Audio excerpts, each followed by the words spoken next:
All right, let's get going with the list of materials that we're going to need to make our Esther scarf with pockets knitting pattern. You're going to need 5 skeins of this yarn that I used, which is a Hue and Me. It's by 201s, ultimately manufactured by Lion brand. In each of these skeins, there's 137 yards, so you're going to need 5 of those. If you don't want to use this yarn, just multiply that out and figure it out, but you will need to make this in a number 5.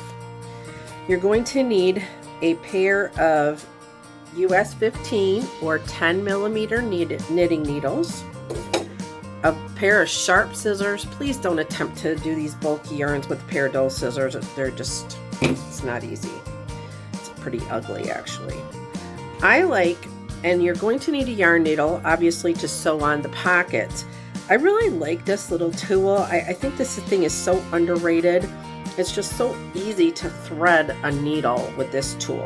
And I'll have the link for it in the description below. All right, guys, let's knit. All right, you're going to want to cast on 42 stitches. I'm not going to do that for this video. I'm just going to demonstrate the stitches for you, so I won't have 42 stitches to work across, but that's how many I did for the finished pattern. So you just want to make your slip knot, and again, if you need a slower video of this technique of casting on, you just feel free to go to the playlist and how to knit videos. It's right there. But just go ahead and, like I said, cast on 42 stitches. And we'll meet back after you've got that done. Alrighty, here we go with row 1. It's super simple, guys. Just go ahead and knit across all 42 stitches. And again, please forgive me. I am not struggling to knit. I am just struggling to knit on a table with straight needle. So just get that first row of knitting done, and then we're going to go on to rows 2 through 8. All right, see you back. Okay, after you have row 1, which is it's just knit across all 42 stitches, now we're going to make a simple 2x2 ribbing. Again, if you don't know how to do this, please visit my YouTube channel, howtoknitvideos.com, and check out the playlist How to Knit, and there is a video there that just shows you exactly how to do a 2x2 ribbing. But a 2x2 ribbing, guys, is just knit 2, purl 2. And then when you get to the end of the row, for the next row though, you're going to want to knit the stitch as it presents itself. So depending on whatever 2 stitches you ended in, you're going to end up doing the opposite of those. So again, across your 42 stitches, you're just going to want to go ahead and knit 2, purl 2, and I'm going to show you how to do row 2 right now. Again, sorry about the wonkiness here.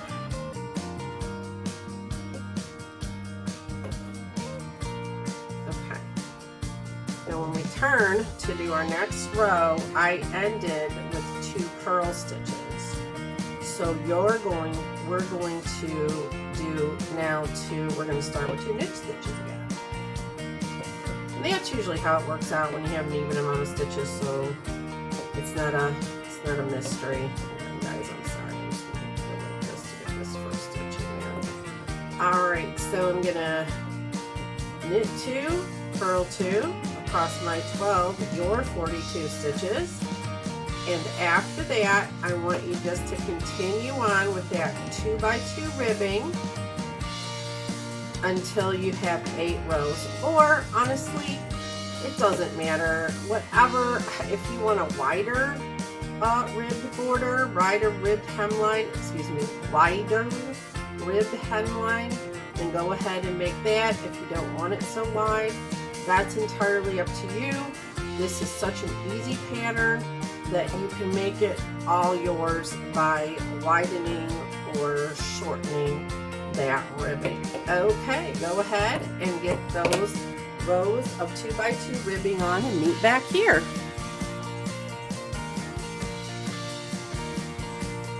Okay, once you've finished your 2x2 ribbing, you're going to want to measure that. You're going to want to take a tape measure and measure from the bottom until you get to the top of it. There's a reason for this. I don't know how you're making your scarf. I made mine in color blocks, and I did that because it's super easy to control, like the end of the pattern. But what you need to do now is just go ahead and garter stitch, and that's all we're going to be doing, guys, from the rest of the pattern. Now let me talk to you if you're just doing one color. If you're just doing one color, what you're going to want to do is you're going to want to measure that ribbing. When you get to your fourth skein, okay, and this goes for whatever, if you're doing a color block or if you're doing a single color. When you get to the fourth skein, you're going to want to, if you're doing different colors, simply measure your block of color. And you're going to want to do that on the first block. That's how you're going to want to set the tone. So take that first block of color that first skein of color that you made and measure it. Mine was about 17.5 inches.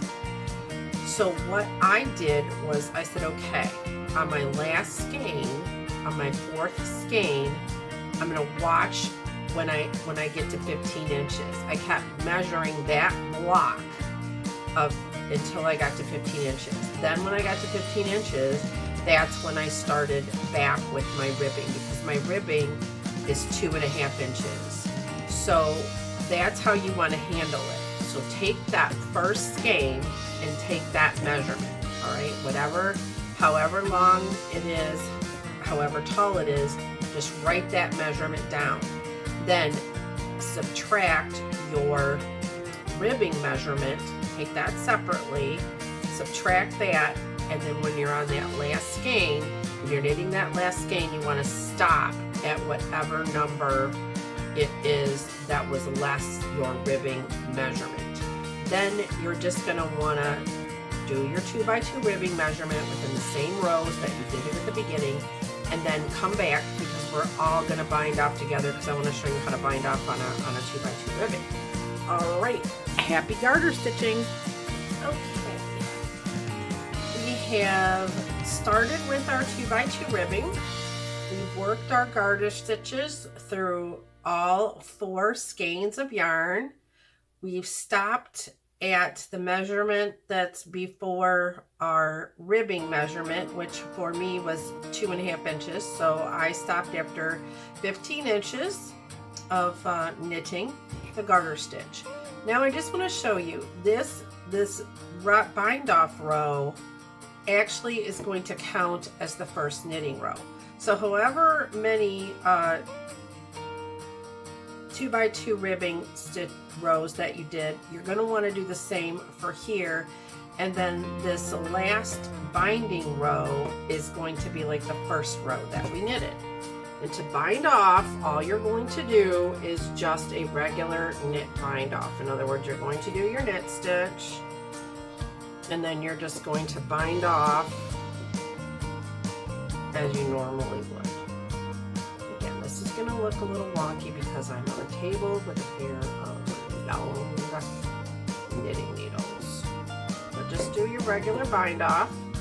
Don't make it too tight, otherwise it'll pull in the sides, and you don't want that. So just, make it nice and even. Just give it a gentle amount of tension, not too loosey-goosey. Otherwise, your stitches will just look weird.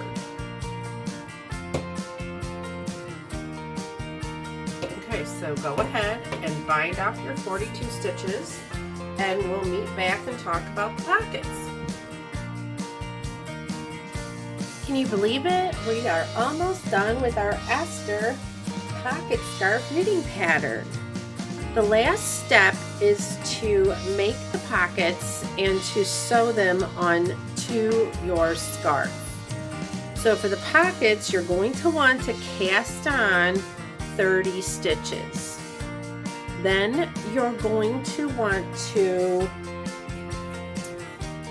garter stitch 8 inches, and then you're going to want to do your 2x2 ribbing for 2.5 inches. So your pocket should be then a total of 10.5 inches tall.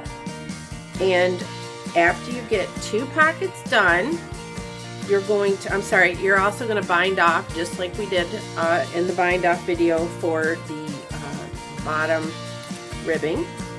Then you're going to want to sew your pockets on. In order to do that, because this is pretty reversible, I chose the side where this is my wrong side. I like the knitting part of the bind off to be on the back because it looks like it's just part of the beginning of the other side.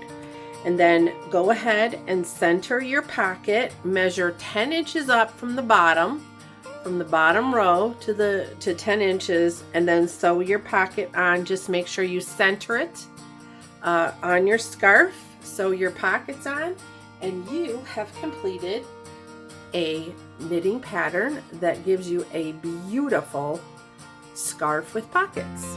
I hope you enjoyed this video. If you did, please hit the like button, subscribe if you haven't, and for all of the written patterns, including this one, you can visit bddpatterns.com. Thanks again for watching my video. I really appreciate it.